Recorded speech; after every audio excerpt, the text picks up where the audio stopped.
So even though outside zones were secondary concepts to inside zones in 2020, they still provided a lot of value for this offense. So naturally, when defenses started to look inside, A&M tried to get their speed outside. They did it with off tackles. They did it with various options. They did it with bubble screens. They did it with jet reverses sometimes. So they just had different ways to do it, and obviously looking at their option family, they had a few wrinkles inside of that. So a lot of people just like to think just because we're all attacking the edge, we have that pitch outlet, that all options are the same.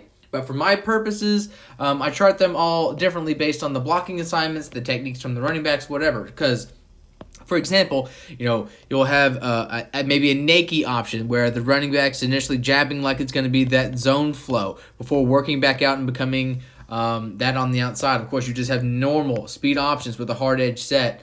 You have stretch options, like this case, where the line is trying to reach and we're getting outside.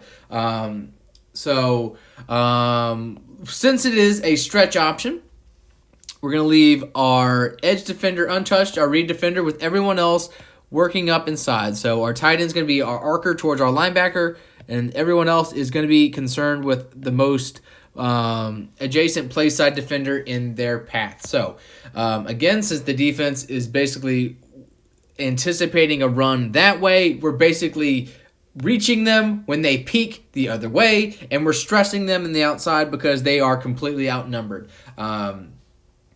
If we just want to take away our blocking assignments and just go about it this way, looking at our center over play side, we have 1, 2, 3, 4, 5, 6, 7, 8 offensive players against 1, 2, 3, 4, 5, 6, 7 defenders. So they are just completely outnumbered, and these guys, these three, it doesn't matter, they are outnumbered 2 to 3 on the outside. They are too far away to make a difference on the play. So as long as we can make our read defender wrong and get our hat on a hat, it's going to be fantastic, and that's exactly what happens here. So tight end arcs up. You can see how we're not necessarily trying to get push, we're just trying to get reach. So mission 1 accomplished is done. We get our play side reach. Now goal 2, we got to make our read defender wrong, assuming our exterior blockers can continue on their path. So Mond does a little bit of a shimmy, and that's enough to get the guy to bite, and it's a really good job on our tackle to occupy that other edge defender who might have been able to make a play. You could say he might have gotten away with a little bit of hold, but a very good north-south run from Kellen Mond. So